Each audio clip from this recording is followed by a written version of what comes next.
한약재 강활에 대해서 설명을 하겠습니다. 강활은 출전이 당나라 때 약성본초에서 처음에 기록이 되어 있습니다. 물론 뒤쪽에서 이야기하겠지만은 신롱본초경에 강활, 독활부터 혼란이 있어가지고요. 여러 가지 내용이 있습니다. 여기 보면 본경에도 독활의 별명으로 강활이 기록되어 있습니다. 그러나 이제 실제적으로 그 강활이라는 이름이 정상적으로 등록된 것이 당나라 때 약성본초인데 아시다시피 현재까지도 그 강활 독활에 대한 구분이 많은 문헌에서 혼용되어 있는 이런 상태입니다. 생약명에 보면은 그 뿌리와 근경을 이제 약으로 사용을 하는데 학명에서 보면 알겠지만 오스테리콤에 속하는 우리나라 종류가 있고요. 중국에서 나오는 노토프테리즘 속에는 노토프테리지가 있습니다. 강활의 약성가를 보면은 강활은 성질이 약간 따뜻하다 했습니다. 그래서 풍습을 없애준다. 지금 현재 기준으로 하게 되면은 강활은 발산 풍한약에 속해 있습니다. 그런데 여기 보면 거풍습 그러잖아요. 그리고 실제적으로 보면 거풍습의 효능으로 여러 가지 약물과 같이 사용된 예가 많죠. 여기도 보면은 몸이 아프고 머리가 아프고 근골이 급하고 그래서 우리로 말하면은 신경계통 질환에 운동신경계통 질환에 이상이 있는데 주로 사용됐다는 그런 약성가로 되어 있습니다. 이명에 보면 여러 가지 이름이 있는데 여기 잠강 그래서 이 잠강이라는 거는 이제 누의 모양을 형성하고 있다. 그래서 이따 나오는 노토프테리즘의 인시섬 속에 속하는 그런 정품 강활의 그 이름이 되겠습니다.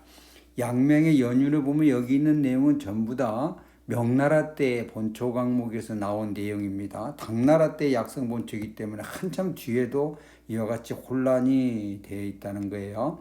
독활이라는 거는 강중이라는 동네에서 왔기 때문에 강활이라고 이름을 붙였다. 이렇게 되어 있고요. 독활 강활은 원래 한 종류의 두 가지 종류고 어떤 지역에서 나는 거는 독활이고 중국의 서강이라는 동네에서 나는 거를 강활이다 했다. 그래서 명나라 때 그 유명하다는 이시진이의 기록인 본초 강목에도 보면 이와 같이 현대 기준으로 보면 아주 잘못된 그런 내용으로 되어 있는 걸 볼 수가 있습니다. 기원은 강활 종류의 금 및 근경입니다. 아까 이 얘기한 대로 강활 우리나라에서 강활 오스테리쿰 코리아눔의 종류의 뿌리가 있죠. 중국에서는 이제 강활 그런데 통상적으로 여기에서 중국 강활이라는 표현을 쓰겠습니다. 노토프테리즘 인시슴족이 있고요. 그 다음에 관엽강활이라고 하는 폴베시 종류가 또 있습니다. 기타로 중국의 약재 시장에 보면 천강활이라는 거가 있는데요. 이거는 노토프테리즘 프란체티 종류인데 실제적으로 여기 그 정품이라고 하는 대표적인 여기에 보면은 사천 지역에서 나는 거를 최고로 좋게 해가지고 이걸 또 천강활이라고 했거든요. 그러니까 요 천강활하고 같기 때문에 혼란이 일어날 수 있는 소지는 굉장히 많습니다. 아직까지는 이제 여기 그 노토부테는 프란체치 종류는 약재 시장에서 그리 많지가 않기 때문에 크나큰 혼란은 되고 있지 않습니다만 이름이 같기 때문에 천강활의 이름 같기 때문에 하실을 막는 오고 혼란이 일어날 수 있는 개연성을 가지고 있습니다. 중국의 이제 지역별 이름이요. 서남 지역 사천에서 생산되는 걸 아까 천강 그랬습니다. 서북 지역인 감숙 청에서 생산되는 건 서강 그랬습니다. 대두강이나 죽절강이 이제 대부분입니다. 이 대두강, 죽절강은 이따가 강활의 그 약재에서 보면은 이제 그 모양에 따라서 또 기온에 따라서 붙은 이름입니다. 그래서 이제 천강 여기 보면 이 천강이죠. 천강이 아까 잠강이 많아서 상등품으로 한다 그랬습니다. 혼란을 피하기 위해서 여기서 이 얘기하자면 아까 말한 대로 노토프테리즘 인시섬숭에 요거가 이제 사천지역에서 많이 생산되는데 그 모양이 누의 모양을 형성하고 있다. 근경이 누의 모양을 형성하고 있어서 그걸 잠강이라고 해서 상등품으로 이렇게 이야기를 했습니다. 아까 이 얘기했던 천강할 프란체치 종류가 있습니다. 근데 식물학상에서 또 노토프테리즘 폴베시하고 같은 종으로 보기도 합니다. 같은 종으로 보는 그런 학자도 있는데 내가 확인한 바에 의하면은 식물 자체는 달라요. 다른데 이제 학자에 따라서 관역강화로 같은 종류로 본 경우도 있다는 내용입니다. 일본에서는 말이에요. 한약재명 독칼로 안젤리카 퓨브센스 종류하고 아라리아 콜달타를 강활로 되어 있는데 이거는 독칼입니다. 독칼인데 일본에서 잘못 사용되고 있는 내용이죠.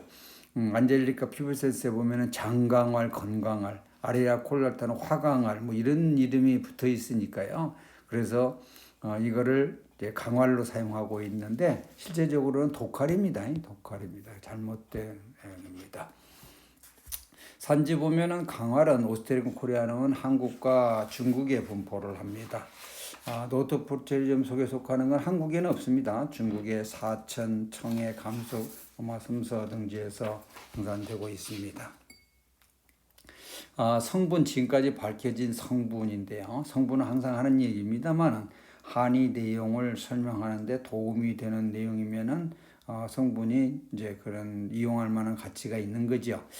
이제까지 그 양리작용을 먼저 보겠습니다. 양리작용에 보면 해열, 발한, 진통 이런 성분이 이제 노토프테롤 요거죠. 진통작용을 나타낸다. 또 소염작용도 나타낸다. 작용이 있다. 항산화 작용이 있다. 여기 보면은 페닐티필레이트죠. 이소임페라토인 이런 거죠. 이런 작용이 이제 뭐 강화라고 간역 강화라고 비교한 그런 뭐 논문이 조금 있고 그렇습니다. 하여튼 강활 노토프테리움 인시즘입니다. 거기는 코마린 성분이 이런 거가 있고요. 페놀 화합물도 있고요. 스테로이드도 있고 뭐 등등 있고요. 관역 강활이 폴벳입니다. 폴벳이 노토프테리움 폴벳이 관역 강활도 코마린 페놀 등등의 이런 성분이 있고 지금까지 밝혀진 내용으로 보면은 해열, 발한, 진통 이런 그 양리 보고가 있다. 여기에서 우리가 조금 그 주의 있게 봐야 될 내용은 우리가 하는 강활은요 발산 풍한약이거든요. 그러면서 이제 거풍습시킨다고 그랬습니다. 운동신경계통에 사용했다는 거죠. 이 내용을 보게 되면 해열, 발한 이쪽에 속하잖아요. 진통, 소염, 거풍습에 속하잖아요. 뭐 이와 같이 종류에 따라서 달리 설명을 할 수가 있는데 여기에서 강활이라는 거는 현재 속해 있는 거가 발산풍한약으로 우리가 분류하고 있습니다만은 오랫동안 그동안에 사용했던 운동신경계통에 현재도 사용이 되고 있으니까요. 그런 거를 밝혀낸 여러 가지 양리 실험 보고도 있다. 이렇게 이해를 하면 되겠습니다.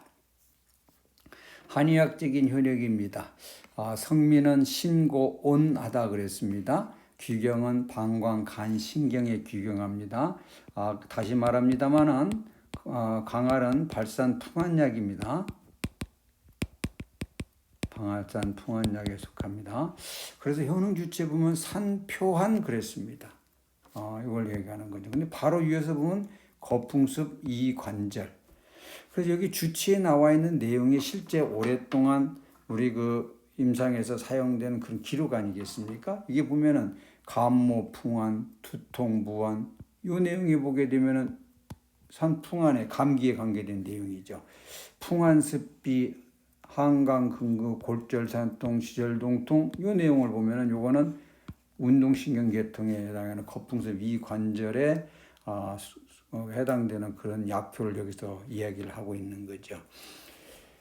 그러니까 현재 기준으로 볼 때 강활의 효능은 발산풍한약에 1차적으로 속해 있지만 2차적으로는 거풍습약에도 넣을 수도 있다.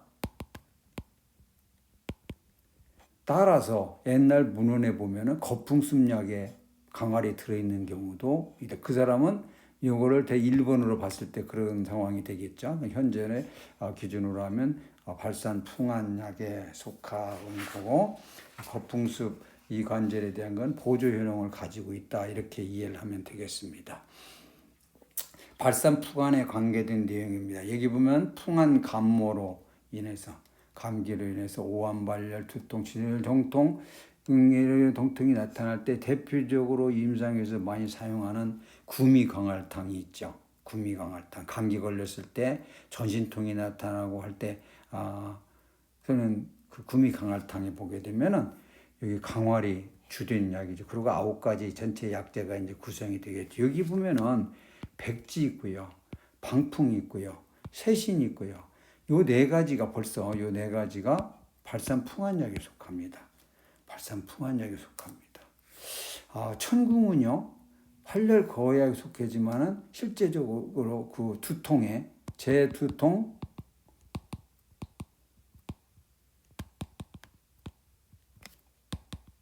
수용 천궁하라 그랬어요. 반드시 천궁을 사용하라 그랬어요.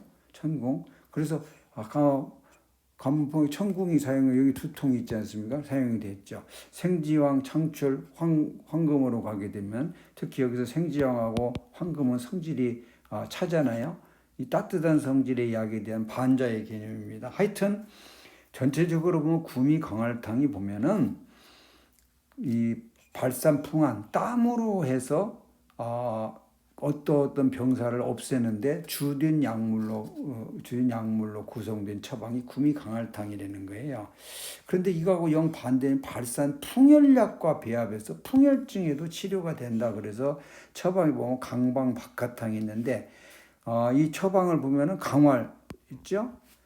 근데 여기 보면 우방자요, 박하엽 두 가지 다 발산풍열약입니다. 풍열약이요.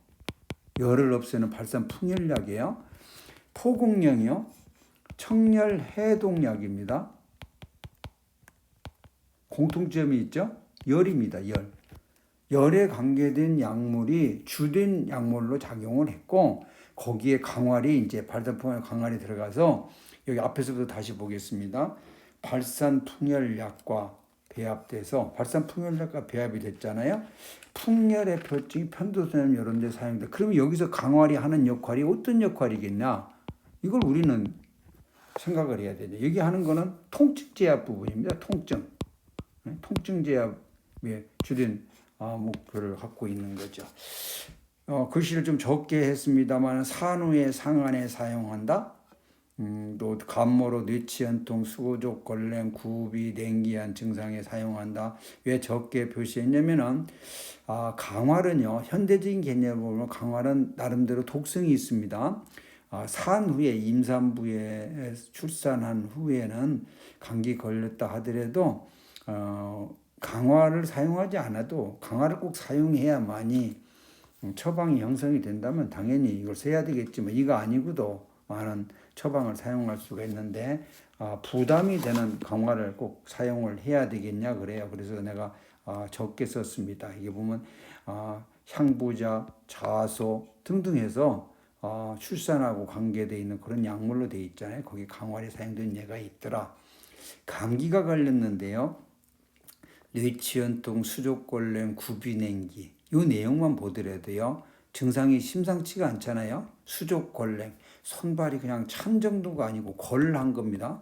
골이라는 거는요. 손발 끝에만 찬 게 아니고 양주관절, 양슬관절을 벗어나서 복부까지 진입했을 때 골이라는 말을 사용합니다. 우리가 제일 많이 사용하는 말이 골력이라는 거잖아요. 골력? 골력은요. 넘어서는 안 될 선을 넘어섰을 때 역자를 골력을 사용을 했어요. 구비댕기, 코와 입에서 찬바람이 돈다. 우리 사람이 이 사람이 살 수 있겠냐 살 수 없겠냐 할 때 코 밑에다가 손가락을 대고요. 콧바람 나오는 거가 냉기가 있으면은 이 사람 그 생존 기간이 길지 않다고 우리 주하는 이런 그 예후 판단하는 방법이 있잖아요. 그래서 수족, 골렘, 구비, 냉기 등등이 나오면 요거는 최소한 굉장한 한증입니다. 한증 중에서도 상당히 심한 극한증에 속해요. 더 구체적으로 말하면 부자증입니다. 부자증. 이쁘게 한다고 해도 6개 증상이고요.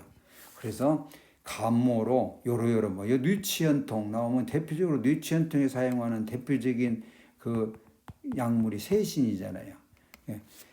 구비된 경우 여기 보면 당연히 부자가 들어 있습니다. 회양, 포강, 목향, 청양 전부 성질이 따뜻한 걸로만 되어 있잖아요. 그래서 감기로 해서 이렇게 마지막 증상, 굉장히 갈 때까지 간 그런 증상을 나타낼 때는 강활부자탕에서 사용된 예가 있다 그렇습니다만은, 다시 말하지만 감기로 이런 모양이 됐을 때 부자를 사용할 때 강화를 사용하지 않고도요, 다른 처방이 많이 있습니다. 많이 사용했는데 또 사용하는데 이보다 더 훨씬 안정적으로 쓸 수 있는 처방이 많은데 이 처방을 굳이 사용할 필요가 없겠죠. 문헌상에 이렇게 나와 있다는 내용에 따라서 적은 글씨로 처리를 했습니다. 거풍습 이관절에 관계된 내용입니다. 우리는 한방 문헌이라든가 처방을 볼 때 이 부분을 항상 주의 있게 봐야 됩니다. 자, 보세요. 풍습상박했습니다. 풍습상박했습니다. 풍한 두통입니다. 여기 보면 상반신의 통증이 나와서 여기도 상반신의 통증이 나왔어요. 그리고 처방은 대강할탕, 겸비탕, 강활생수탕, 역절통은 다 틀리잖아요. 이게 지금 뭘 의미하냐? 이 내용 그대로 하면 풍습상박에서 지절동통하고 불가걸신한다. 여기저기가 지절이 아프고 구부리다 폈다지도 못하고, 풍습상박으로 지절동통하고 겸배상통하고 여기저기 마디마디 아픈데 어깨도 아프더라. 뭐 틀리다면 야가 불가굴신하냐 안 하냐 그 차이인데, 전체 내용으로 보면 처방 구성으로 보면은 아무 의미가 없는 내용입니다. 뭔 말이냐면 풍습상박에서 지절동통하고 불가굴신하고 겸배산통하는데 다 응용할 수 있는 처방인데, 처방 구성을 보고 우리가 리딩을 하자면은 여기 강화라고요, 독하라고요, 그 다음에 여기 방기, 유령선 요 등등이 보면은 지금 보면 공통적인 내용이 전부 다 통증에 관계된 부분이고요. 그 다음에 풍에 관계된 내용입니다. 쉽게 말해서 거풍습에 관계된 그런 약물입니다. 그래서 여기 보면 적봉령, 택사, 백출 이렇게 해가지고 이건 전부 다 또 습에 관계된 부분이에요. 그래서 대광알탕이 노리는 닭게트는 뭐냐? 여기저기가 아픈데 여기 지금 풍습 하나 풍습 그러잖아요. 풍습이 원인이 돼서 사지 관절이 쑤시고 구부렸다 펴지도 못하고 어깨도 아프고 사용할 수 있다는 거예요. 두 번째 풍습 상박이 되는 건 뭐냐? 풍습 상박이 뭐냐면 겸비통은요. 여기 보면 강활, 방풍, 그죠? 강황하고요, 당귀하고 적적이하고 보면 전부 다 혈에 관계된 겁니다. 더 구체적으로 말하면 활혈에 관계된 부분입니다. 활혈 거에 관계된 부분입니다. 그래서 이 겸비탕이 사용하고자 하는 건 목적은 뭐냐면 이 원인이 어혈성을 나타낼 때,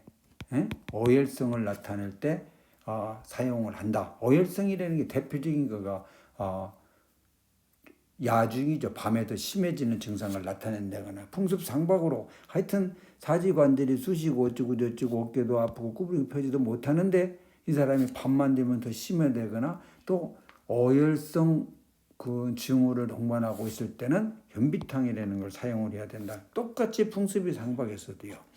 자, 세 번째 보면은 상반신통에 네 번째 상반신통이 있었잖아요. 그럼 강활, 승습탕, 혈탕 이렇습니다.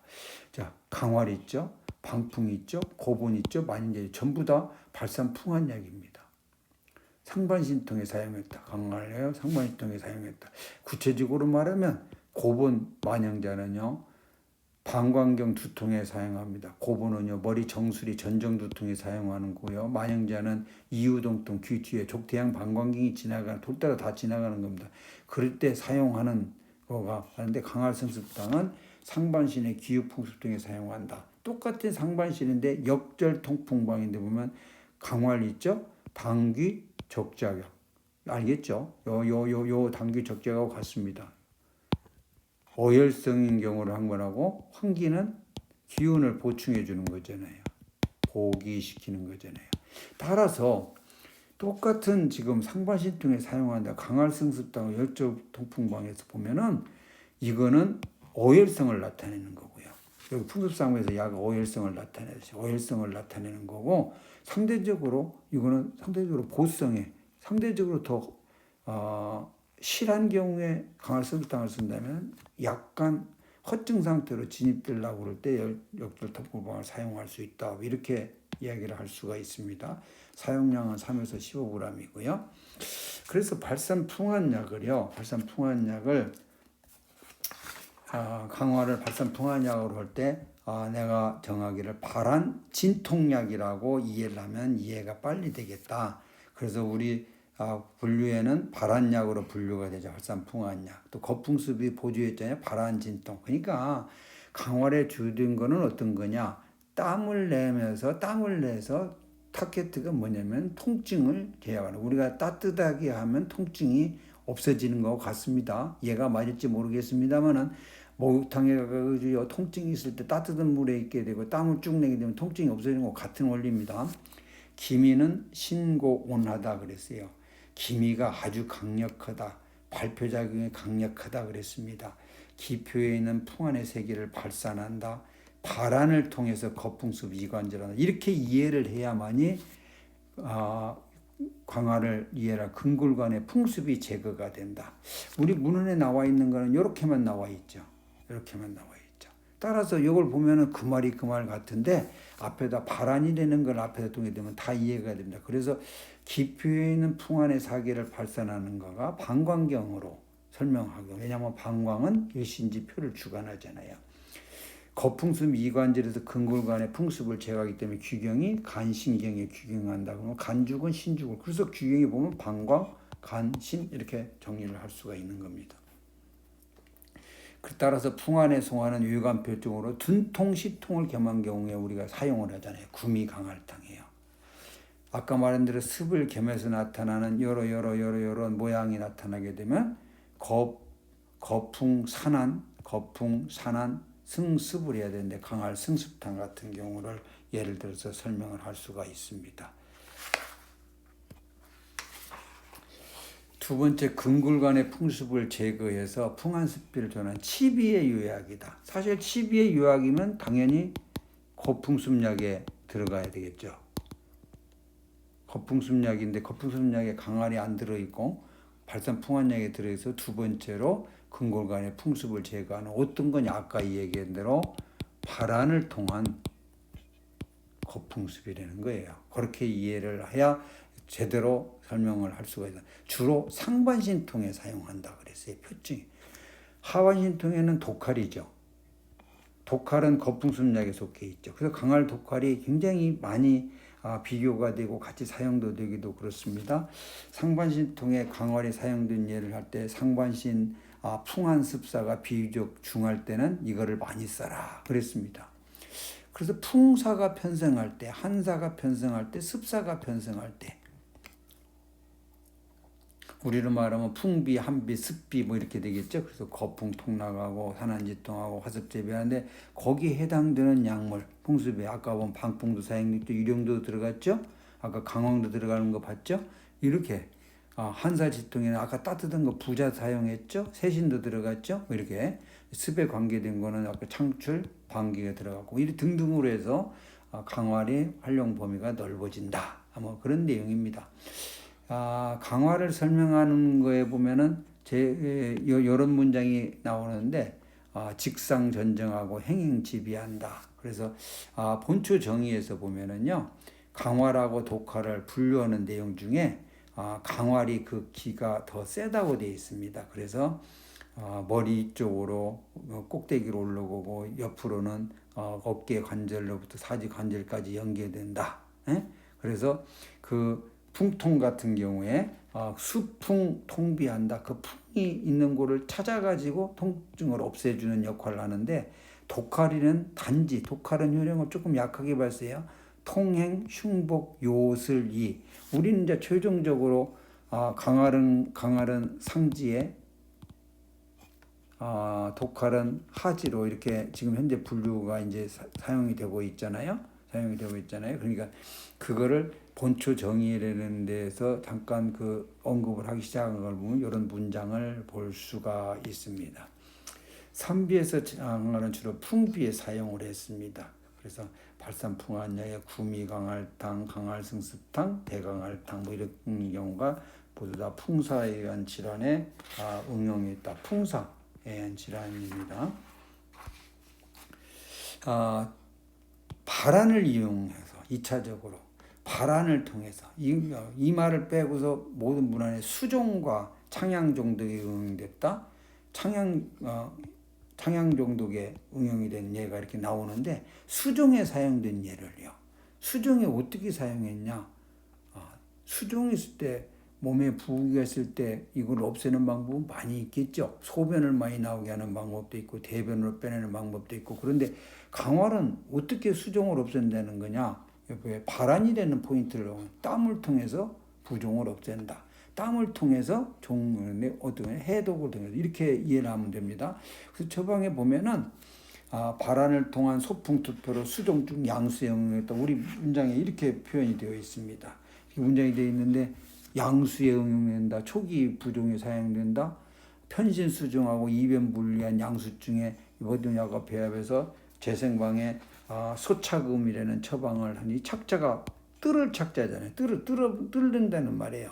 강력하게 뜰는 걸 얘기하는. 여기 보면은 상육, 목통, 택사 보면은 전부 다 소변으로 다 빼내는 얘기죠. 그때 어떤 요 처방에 보면 여기에 강활이 들어가는데 그래서 수종에 사용됐다는 기록을 가지고 있습니다만은 사실 이 수종을 없애는데 1차적으로 역할을 하는 건 어떤 거예요? 소변으로 배변으로 해서 빼내는 이게 주된 역할을 하는 거죠. 강활은 이제 보조 역할을 하는 거죠. 뭘 통해서? 발안을 통해서 통증도 제압하고 등등등등 역할을 하는 것을 이야기한 겁니다. 그래서 보면은 당봉초에는 풍을 치료할 때는 독화를 써라. 겸수했을 때는 강화를 사용하라. 그래서 우리가 앞에서 독화를 이야기할 때 풍에 사용하라고 그랬는데 이게 요풍, 의용, 독화를 그러면은 벌써 충돌이 되잖아요. 이 가지고 있는 의미가 어떤 의미냐면은 강활이 수종에 사용됐던 것을 나타내고자 하는 뜻에서 하는 거예요. 강화를 또 여기 보면 본처복원에 보면 수습을 치료한다 그랬습니다. 여러 가지 얘기를 해놓고 마지막에 뭐냐면 비시 감모지 선약 그랬어요. 감기의 선약은 결코 아니다는 거예요. 우리 지금 감기약에 배정해놓고 감기의 선약이 아니라고 표현을 했을 정도인데 그게 어떤 의미냐면 감기의 선약이 아니라 감기약인데 아까 발안 진통시키는 효력을 얘기하는 거다. 종기가 생겼을 때 강활이 사용됐다. 그래서 보면은 그 뭐냐? 그 발안을 통해서 해독을 시켰는데 독소를 해독을 시키고 그 다음에 해독을 시키고 통증도 제압을 하고요. 그래서 종기가 있을 때 풍한표증이 있고 한열 무한한 경우 이렇게만 얘기했습니다. 종기가 생기는데요. 풍한표증, 의식실 춥고 두통도 생기고 두통, 오한, 발열, 두한, 오통 이게 풍한표증이잖아요. 한열 무한한 경우에 형계방풍과 같이 배합됐다. 형방패독산 같은 경우에서 사용된 걸 예를 들어서 설명을 할 수가 있습니다.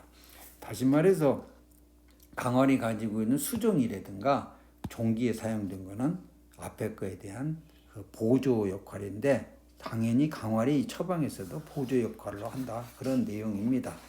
자, 수치는 잡지를 제거하고 시술을 절편에 사용하고요. 금기는 보면은 운전상을 상음 모혈시킨다 그랬어요. 보하는 약은 아니다. 그런데 따라서 허증에는 써서는 안 됩니다. 여기 허증 2개만 써놨습니다만 허증은 얼마든지 만들어낼 수가 있으니까요. 과량을 복용하면 구토가 발생할 우려가 있으므로 조심해서 사용을 해야 된다. 자, 우리나라의 오스테리콘 강활과 중국의 노토리온 강활의 효능 차이. 이제 우리나라에는 강활이 있고 중국의 강활이 있는데 어떻게 사용할 거냐는 문제인데 현재까지는 동일 조건에서 비교 실험에서 유의성 있는 보고는 없습니다. 따라서 강활의 이름으로 함께 유통해도 됩니다. 구체적으로 표현하면은 이제 한국 거, 중국 거, 신토불이 이렇게 어떤 정서적인 개념보다는 유의성 있는 보고가 없기 때문에 두 가지를 동시에 같이 사용할 수 있다. 구체적인 분류는 마지막에 다시 하겠습니다. 더 현실적으로 얘기해야 되면 만일에 우리나라의 강활이 값이 더 저렴하고 그러면 가까이 있는 거 쓰는 거고요. 우리나라 강활이 값이 너무 고가이면은 중국의 노토프테리움 속에 속한 거를 사용을 할 수도 있다는 이야기입니다. 왜냐하면은 아직 어느 거가 더 좋다고 하는 거를 정리할 수는 없으니까요. 참고할 소수 의견에 이런 것도 있습니다. 우리나라 그 강화 오스트리건 코리아눔이요. 이렇게 온하고 보증 건비하고 온폐 지혜하고 뭐 이런 기록이 있습니다.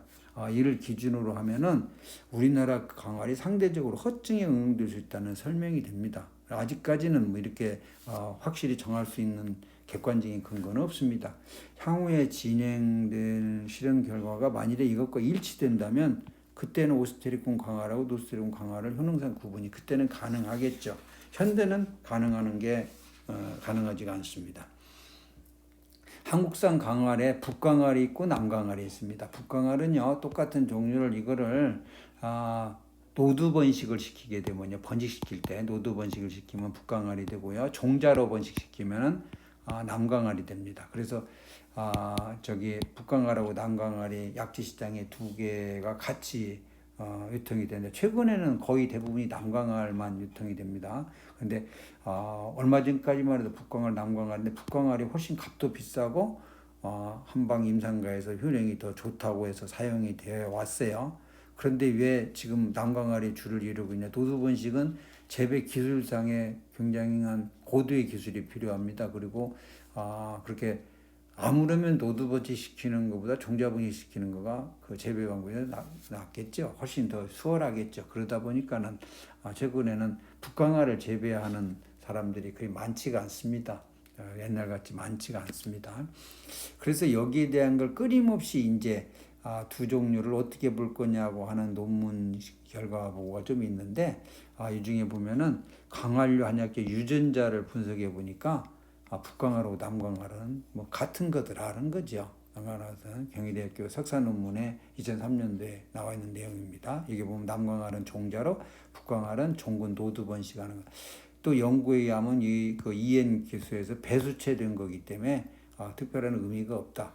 유형적인 차이는 보면 남강알은요, 종자번식은 남강알은 그 몸통 부위가 짧습니다. 잔뿌리가 많고요. 북강알은 몸통 부분이 대부분을 차지하고 잔뿌리가 적고, 그래서 요거를 이제 한때 국내에서는 북강알 선호해서 재배하기도 했다. 이렇게. 한국에서의 강활 혼용인데요. 한국에서 강활 혼용. 학명은 이와 같이 많이 혼란스럽게 사용이 그동안 됐습니다. 가장 많이 사용됐던 거가 사실 안젤리카 코리아나 요거였죠. 오스테리콘 코리아라면 최근에 이걸로 고정하자 했던 거고요. 한약재 상태에서 강화라고 토단계 안젤리카를 기준이기 때문에요. 코리아나 기가에서 혼입돼서 단계하고 강활은 굉장히 혼입이 많이 됐던 그런 약재 중에 하나입니다. 그래서 약재 상태의 구분을 좀 곤란을 겪고 또 좀 문제시되는 건재 약재 취급하는 사람들이 이걸 섞어서 유통시켰던 일도 있고 그렇습니다. 단기 강화 똑같은 사냥과에 속하고 그래서 모양도 비슷합니다. 그래서 구분할 때 굉장히 힘들 것 같이 보이고 또 그래서 많이 혼용됐습니다만은 사실은 조금만 주의 있게 보게 되면 바로 구분할 수가 있습니다. 약재에 보면 잘라져 있기 때문에 거기에 보면 반드시 적자색인 부분이 있습니다. 그 다음에 맛을 보게 되면요, 당귀는 단맛이 있는데요, 강화는 단맛이 없고요, 쓰고 그렇습니다. 이 노두 부위 특히 적자색이 나타나는 이거는 이래서 이제 자연 상태의 식물을 알고 있는 게 중요한데 강활의 안젤리카 코리아나의 그 뿌리에서요. 지상부로 연결되는 요 연결 부위, 요거 우리 약으로 쓰는 게 뿌리니까요. 연결 부위 여기가 적자색을 띠거든요. 그 엽초가요. 적자색을 띠거든요. 자를 때 요걸 잘리기 때문에 자르는 약재에 보면 반드시 이 엽초 뜨는 거가 있는 걸 볼 수가 있습니다. 그래서 이제 약재를 잘라진 거를 손으로 딱 적겼을 때 적자색 부분이 나타나게 되면 두 번째 맛을 보면 됩니다. 맛이 단맛이 없으면 그건 강활입니다. 자연 상태에서 부작용 발생하는 대표적인 거가 지리강알 있고 면미나리, 그 중에서 대표적인 지리강알이죠. 그래서 지리강알을 당귀로 혼용돼 가지고 먹어서 부작용 생기는 애가 1년에 몇 건씩 발생합니다. 몇 건씩 발생하는데 어찌 보면 비슷하죠. 근데 지리강알은요, 그 줄기가 보면 짙은 자색입니다. 줄기 전체가 짙은 자색이에요. 그 다음에 옆이 이파리가 있으면 입이 이게 분기되는 요 지점이 자색을 띱니다. 자색을 띄어요. 그다음에 그 이파리 끝에 보면 거치가 뾰족하고요. 그래서 대표적으로 우리나라에서 지리강화를 토당기로 먹고 그 중독이 발생하는 대표적인 지역이 지리산이잖아요. 지리산에 가서 토당기라고 먹고서 1년에 몇 건씩이 꼭 사고가 나는 경우가 볼 수가 있는데, 그거는 요 줄기만 이게 옆쪽 분기점까지 하면 줄기가 자색이 띄면은 먹어서는 안 됩니다. 내가 농담으로 이야기하길 꼭 거기서 먹어야 되냐, 가지고 와서 응급실 옆에서 먹으면 되지 뭐 농담으로 그러는데, 담기하고 비슷하다고 그래가지고 사용해서는 안 됩니다. 오죽하면 지리산 세석평전에 가면은 이 경고문도 써 있어요. 강활 독활의 이름 구분을 하겠습니다. 이름 구분은 당나라가 약성본초에서 비롯해 신룡보초에서는요, 독활 일명 강활, 그래서 별명으로 나오죠. 이시진, 유명한 이시진이가 아까 얘기한 말은 했잖아요. 헷갈렸다는 말입니다. 강활 독활의 효능 분리가 본초품위 정유인데, 요 명나라 때요. 본초품위 정유인데, 본초품위 정유가 나온 거가 1503년입니다. 이시진의 본초 강목이 1590년이에요. 그러니까 이시진 본초 강목이 나오기 전에 약제명하고 효능명을 다 분류를 해놨어요. 그럼에도 그 이시진 같은 그런 위대한 학자라고 하는 사람도 이렇게 혼란될 정도로 대단히 혼란스러웠다는 내용입니다. 동의보감에서 강활은 강월이, 독활은 따뚜르보로 기술되어 있고요. 강활, 독활의 본초학적인 구분은 강활, 독활에서 요거는 신혼해표약, 거풍습약, 발한약이 주된 것이고, 여기는 거습력이 주된 것이고, 병사가 위에 있고 표에 있고 아래에 있고 리에 있고, 그래서 상반신통 하반신통, 우리 한방불원에서는 족태양경의 유풍을 치료했다. 족성의 복풍, 족태양이 이게 방광경이니까요. 족성경은 이거 신경이고요. 강활하고 독활하면, 강활은 통상적으로 표리 개념으로 해서 이게 장이고 이게 부잖아요. 이게 더 상대적인 표의 약물이다. 이건 리의 약물이다. 이런 의미로 정리를 하면 되겠습니다. 자, 자연 상태의 강화를 구분하는 검색표입니다. 아까 뿌리가 발달하냐, 뿌리 줄기가 발달해서 오스테리큼 코리아는 우리나라의 강활과 중국의 노토프테리움을 설명을 했습니다. 이파리도 틀리고요, 꽃 색깔도 그렇습니다. 잎의 모양이 난상 비치명이냐, 갈라지느냐, 넓은 나느냐, 분열하지 않느냐, 색깔이 백색이냐, 황록색이냐, 꽃 색깔 상황에 따라서 구분하는 기준표를 제가 제시를 합니다. 이 기준으로 분류하면 식물 검색을 할 수가 있습니다. 자연상태 강활류 식물 검색표 두 번째가 있는데, 1번하고 2번하고 차이점이 뭐냐면, 여기는 주로 꽃에 관계된 걸로 분류가 돼 있다는 거예요. 꽃으로 분류하면은 정확하게 마지막 단계에서 분류는 가능한데 단점이 있다는 겁니다. 단점이 뭐냐면, 식물체를 꽃 피기 전까지는 구분이 힘들다는 거예요. 그러니까 우리 입장에서는 한약재에 대한 감별을 포인트로 하는 우리 입장에서는 자연 조건에서 잎이나 줄기나 이렇게 평상시에 확인할 수 있는 감별표가 더더욱 필요합니다. 조금 어떤 다소간의 위험성이 있음에도 불구하고, 그리고 최종적인 거는 꽃을 가지고 다시 확인하면 되는 거죠. 그래서 대부분의 식물 검색을 보면 꽃하고 가실로 이렇게 되어 있는데, 이 가실로 되어 있는 거 그런 한계점을 가지고 있습니다. 자, 우리나라 강한 오스테리콘 코리아는 꽃이 흰색입니다. 우산 모양으로 되어 있죠. 이렇게 우산 모양으로 되어 있죠. 우산같이 산형 그렇습니다. 소산경이 하나, 둘, 요걸 얘기하는 겁니다. 소산경이 개수가 굉장히 중요한데, 여기 10개에서 30개입니다. 이렇게 노트프테리움 거는 소산경이 개수가 요거하고 다르기 때문에 분류 기준이 되는 겁니다. 그 다음에 요 잎을 봐요. 잎을 보면은 벌써 잎에 보면은 거치가 있잖아요. 그 잎 끝이 뾰족하잖아요. 그 다음에 전체적으로 보면 계란 모양의 난상 피치명 그랬습니다. 계란 모양의 피치맹이요. 자, 이게 노트북처럼 인시섬입니다. 중국 거예요. 인시섬. 인시섬 보면, 자, 근경 보면은 이래서 이제 누에 같다는 표현을 사용을 한 거예요. 누에 그 잠강. 자, 줄기를 봐요. 줄기에 보면은 기부가 이렇게 자색을 나타내게 되죠. 내가 한번 잘라봤습니다. 속이 비어 있습니다. 자, 빈 공간이 나타나는 거가 특징이다 그 말입니다. 이거를 잘라진 거를 구분을 하는 자기 나름대로 방법을 지금 얘기하는 겁니다. 잎을 봐요. 잎을 보면은 하나, 둘 해서 갈라졌죠. 1회, 2회. 그래서 1회, 2회 깃털 모양으로 갈라졌다. 깃털 모양으로 갈라졌는데 그냥 갈라진 게 아니라 끝에서 다시 또 갈라졌죠.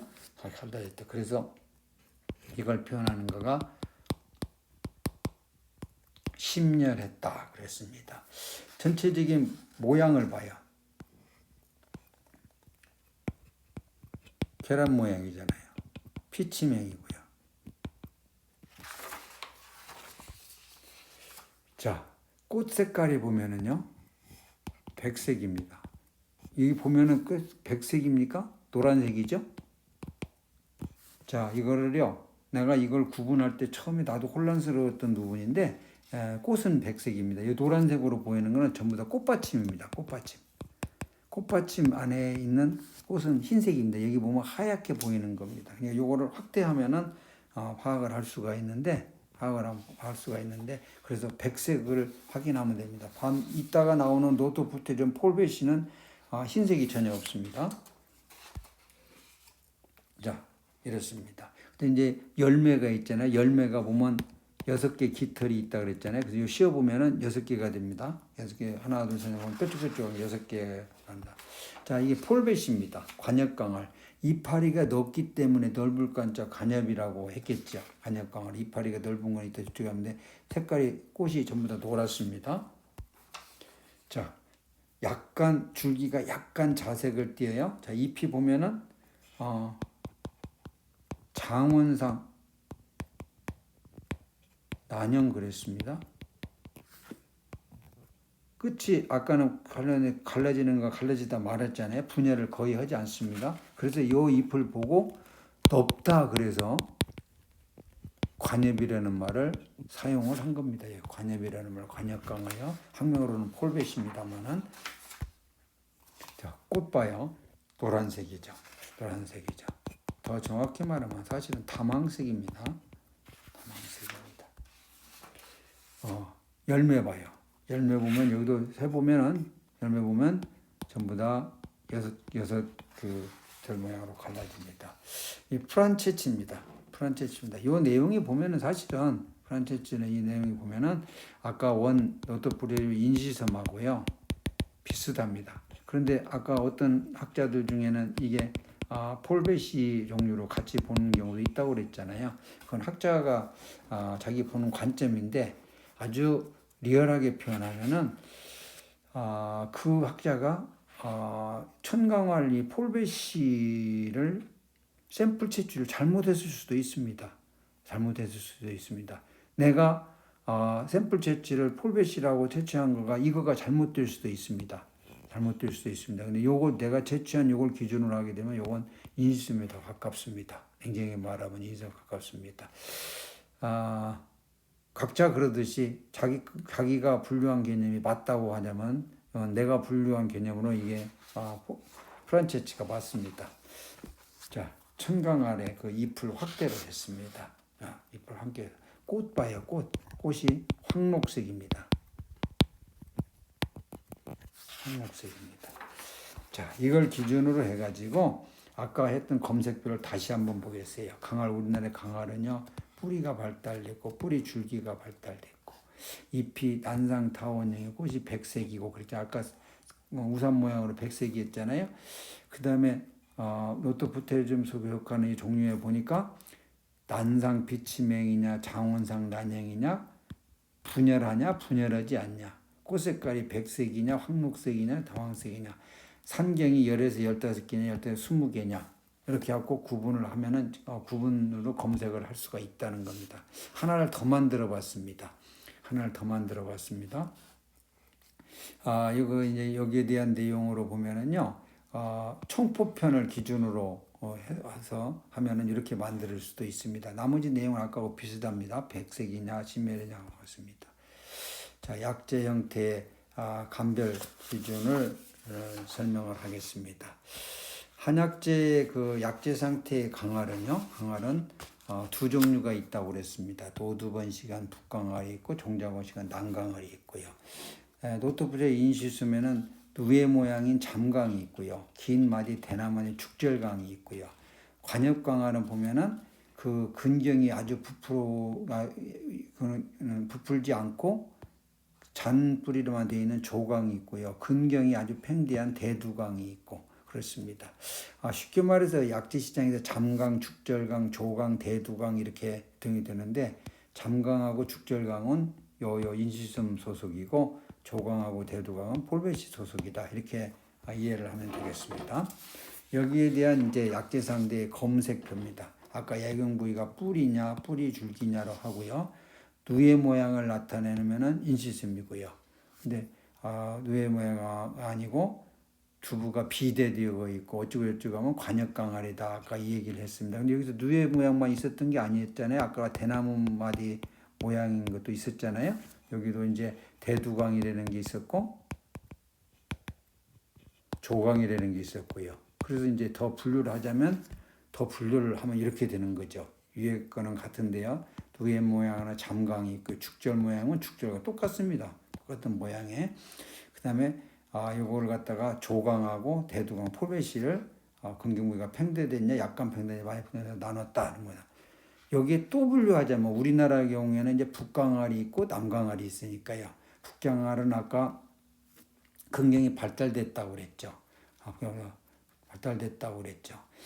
요 근경이 발달이 좀 덜 됐다고 그랬죠. 잔뿌리가 많냐 적냐 그랬죠. 이제 우리는 약으로 구분할 때는 잘라진 걸 구분해야 되니까 기준을 안에 있는 홍색 유점이 많냐 적냐를 갖고 구분하면 전체적으로 구분이 가능하다. 그래서 약재 상태 검색표를 전체 약재를 구분하는 검색표 3임을 가지고 있으면 전부 다 구분이 되는데 그 예를 지금부터 설명을 하겠습니다.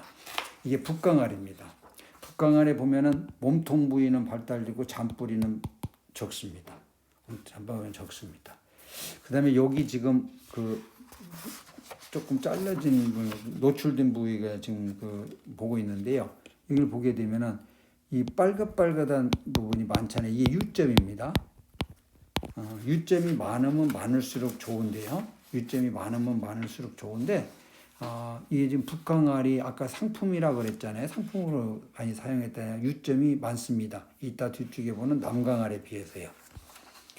자, 북강활을 이제 잘랐습니다. 자르게 되면은 요겁니다. 요거 이렇게 이 붉은 유점이 이와 같이 많다는 거예요.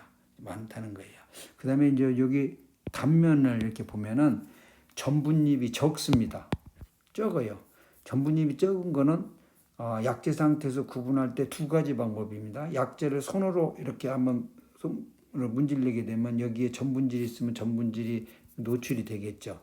또 흔들으면은 전분이 있으면 전분이 많으면 많을수록 그 털어지는 전분량이 많습니다. 그걸 가지고 전분이 많냐 적냐 그러는데 전분잎이 적습니다. 그만큼 치밀하다는 이야기입니다. 이게 남강활입니다. 몸통 부위하고 잔뿌리가 굉장히 많죠. 잘랐습니다. 잘라도 보면 이렇게 잔뿌리가 많습니다. 잔뿌리가 많은 거가 남강활입니다. 몸통 부위가 개중에 있어가지고 몸통 부위만을 이제 자른 걸로 보면은 이거 아까 북강활하고 구분을 하면 알 겁니다. 여기에 그 유점이 홍색 유점이 적잖아요. 북강활에 비해서는 굉장히 적고요. 단면도 보면은 보다 더 백색이고요. 그 다음에 여기에서 PPT상에서야 구분이 힘듭니다만은 전분질이 굉장히 많습니다. 다시 말하지만 요 단면을 갖다가 손으로 이렇게 문질리게 되면 손에 붙는 그 전분 입자하고 흔들었을 때 떨어지는 전분을 가지고 기준하면 됩니다. 그래서 이제 북강을과 남강을에 대한 여러 가지 내용인 거를 이렇게 정리하면 이렇게 됩니다만은 사실은 이런 문장이 다 맞는 말입니다. 근경과 몸통 부분이 발달의 대부분을 차지했다. 잔뿌리가 적다. 저분입자가 적다. 그런데 대표적으로 홍색 유점이 많고 색깔이 짙다. 상대적으로 남강을에 비해서 품질이 좋은 것으로 인식되어져 왔다. 남강을은요, 근경미 몸통이 발달에 잔뿌리가 많고 전분입자가 많고 유점이 적다 그랬어요. 적다. 이렇게 구분하면 됩니다. 자, 중국의 이제 잠강합니다. 이 전체 모양을 보고서 이제 누에 모양을 형성하고 있다. 그래서 잠강입니다. 이와 같은 형태를 나타내고 있는 거가 가장 최고의 상품이다 그랬습니다. 자, 이거를 이제 잘랐습니다. 세로로 자르고 가로로 자르고요. 자른 내용입니다. 그러면은 우리가 여기서 볼 수 있는 거는 두 가지를 보면 됩니다.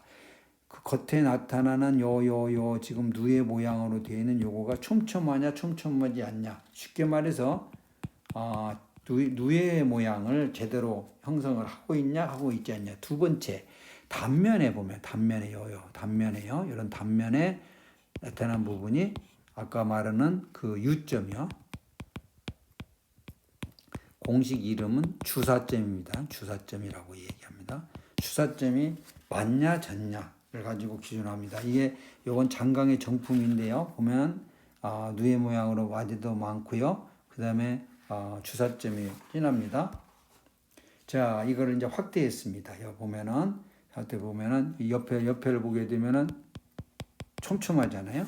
그 다음에 단면이 보면은 주사점이 굉장히 많고 기름기도 많고 그렇습니다. 그런데 똑같은 노트푸트의 인시점 속에요. 이거는 죽절강이라고 그랬어요. 대나무 많이 보여. 요걸 보세요. 요거. 여기가 원래 잠강은 이렇게 촘촘히 있어야 되는데 대나무 마디 모양으로 떨어져 있잖아요. 그래서 아까 잠강에 비해서는 질이 떨어지는 하품으로 하품은 아니죠. 차등품으로 보는 거죠. 요와 같이 있어도 요 간격을 보면 됩니다. 야하고 요 간격이 많이 떨어져 있잖아요. 여기가 많이 떨어져 있잖아요. 여기가 간격이 많이 떨어져 있잖아요. 이렇게 해서 이거를 죽절 모양이다.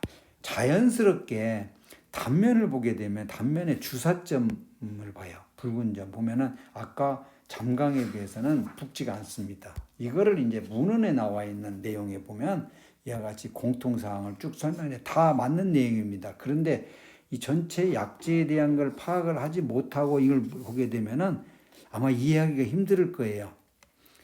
표면에 유피가 또 황색이다, 마뒤에는 점상, 홍방으로 돌기에 근원이 있다 등등등 하는데 앞에 내용을 하고서 요거를 읽어보면은 전부 다 있는 내용입니다. 여기 보면 기름기와 갈색의 유점, 사선이 또 있다. 자, 그래서 잠강하고 죽절강은요, 근경 부분의 마디 사이가 작고 긴밀하게 융기돼서 모양이 누에와 같은 거.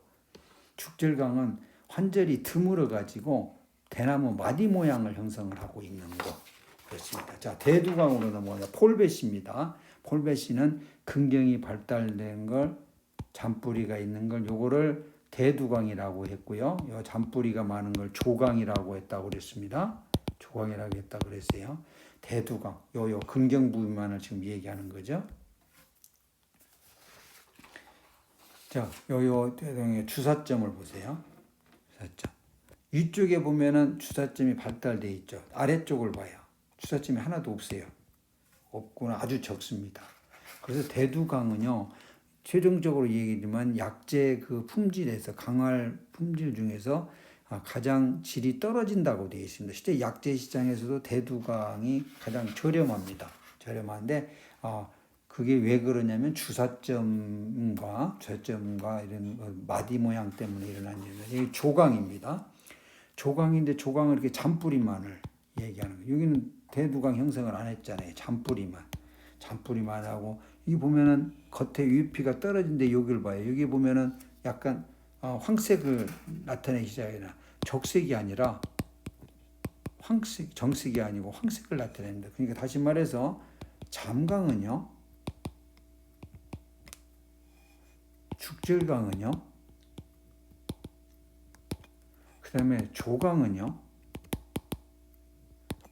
대두강으로 오면 올수록 여기서 이쪽으로 가면 갈수록 그 주사점에 그 밀집도하고 색깔이 옅어진다는 거예요. 그래서 여기도 보면 구분하는 거 보면은 공통사항으로 이렇게 구분을 하고 있습니다. 아까 얘기한 내용 중에 요거가 있네요. UV가 떨어진 곳이 황색을 나타낸다. 표면은 자갈색, 극각색으로 해서 되어 있습니다만은 대두광을 구분할 때 근경이 특별히 부풀어 오른 거, 뿌리는 이제 가늘죠. 조광은 길다란 막대 모양인 거를 조광이라고 이 얘기를 했다. 그래서 전체적으로 약재 상태의 감별 그 검색표를 다시 보면은 아까 세 가지가 있었죠. 1, 2, 3으로요. 우리나라에서 나오는 그 오스테리콤 코리아눔 종류가 있고요. 중국에서 나오는 노트푸테리움, 인시점과 폴베시가 있었습니다. 자, 우리나라 거는 약용 부위가 뿌리였습니다. 노트푸테리움은 뿌리줄기였어요. 근경의 마디 사이가 매우 짧고 융기된 유해모양을 나타내면은 강갈인데 사실은 이게 이제 축절강도 있다고 그랬습니다. 근경의 두부가 비대되어 있습니다. 아까 누에 모양인 인시점은 두부가 비대가 안 되잖아요. 그래서 폴베시하고 그렇게 구분을 할 수가 있습니다. 두 번째로 넘어갑니다. 두 번째 그 검색표는 이래서 만들었다고 그랬죠. 누에 저기 중에 노트푸테리움 인시점 중에 이게 구분이 되고요. 폴베시 중에 이렇게 구분이 되는 거를 만들기 위해서 두 번째 검색표가 만들어졌습니다. 나머지 내용 같습니다. 자, 최종적으로 세 가지를 다 하게 되면은 자, 근경이 발달돼서 잔뿌리가 적고 근경이 발달해서 잔뿌리가 많은 걸 기준으로 해서 북강알과 남강알이 나오는데 절단했을 때는 어떻게 알 수가 있냐? 절단면에 홍색 유점이 많으면 북강알, 유점이 적으면 남강알 이렇게 구분할 수가 있습니다. 중국에서 수입되는 이제 노트푸테리움 속에 속하는 강활, 중국 강활은 대나무 마디 모양이냐, 누에 모양이냐 그래가지고 누에 모양을 나타내는 게 상품이라고 그랬죠. 또 여기 보면 환절이 밀집되어 부풀어 있고 마디 사이가 작습니다. 누에 모양은 잠강입니다. 환절이 적고 아랫부분의 마디 사이가 길어서 축절은 축절강이었습니다. 그 다음에 폴베시 종류 보면은 환절이 팽대됐냐 매우 크게 팽대됐냐 매우 크게 팽대됐으면 대두강이고요. 약간 팽대됐으면 폴베시고 이와 같이 구분을 하면은 전체적으로 이제 한국 강알, 중국 강알 모두 다 구분이 이제 가능하게 되는 겁니다. 자, 종합 요약을 하겠습니다. 종합 요약을 하면 강알의 기원 식물은 3종으로 되어 있습니다. 오스테리콤 코리아눔 우리나라 거죠. 중국의 경우에 이제 노트푸테리움 인시점과 관역강알 둘로 되어 있고요. 아까 프란체치가 있다고 천강알이라는 게 있다고는 했죠. 그러나 이게 그렇게 중국 시장에서 아직 약재로는 그렇게 많이 유통이 안 되기 때문에 더군다나 노트푸테리움 인시점 중에 요게 사천에서 나오는 게 천강알이라고 하기 때문에 같은 이름이어가지고 혼란스러운 내용도 있습니다만은 지금 현재는 이거는 크게 한국 시장에서는 크게 문제가 안 되니까 세 종으로 이렇게 우리가 정리를 할 수가 있을 것 같습니다. 한약재명 강화는 유통시장에서 다시 6종으로 분류가 되는 거죠. 우리나라 강화는 번식 방법에 따라서 노두 번식의 북강알과 종자 번식의 남강알. 중국의 강화는 환절의 밀집도에 따라서 누에 모양의 잠광과 대나무 마디 모양의 축절강으로 구분하고, 관역강알은 그 근경이 팽대했으면 대두강, 팽대가 안 되고 잔뿌리만 있으면 조강 이렇게 분류를 할 수가 있습니다. 우리가 약으로 사용하는 강활에서 이제 결정적인 거는 효능 부분이죠. 효능을 어떻게 볼 거냐는 거예요. 효능을 어떻게 볼 거냐는 건데 아까 말했지만 오스테리콤 속에 속하는 요거하고 노트푸테리움 속에 요거하고 유의성 있는 결과라고 설명할 수 있는 그 약효에서 차이가 난다는 것은 아직까지는 없다고 설명을 할 수가 있습니다. 약재 시장에서는 6가지가 다 유통이 되고요. 그러면 이거를 어떻게 봐야 될 거냐? 품질에 보면은 품질에 보면은 이렇게 주사점에 대한 내용, 향기가 진한 내용 등등등등이 있습니다. 이걸 기준으로 놓고 보면 우리나라의 경우에는 북강알이 남강알보다 효력이 더 좋다고 오랫동안 사용되어 왔고 현재도 그렇게 인식이 되고 있습니다. 다만 재배 방법에서 남강알이 훨씬 수월하기 때문에 지금 거의 대부분이 남강알이 주종을 이루고 있을 뿐이죠. 오랫동안 북강알, 그렇다면 북강알 효력을 더 좋은 걸로 보고요.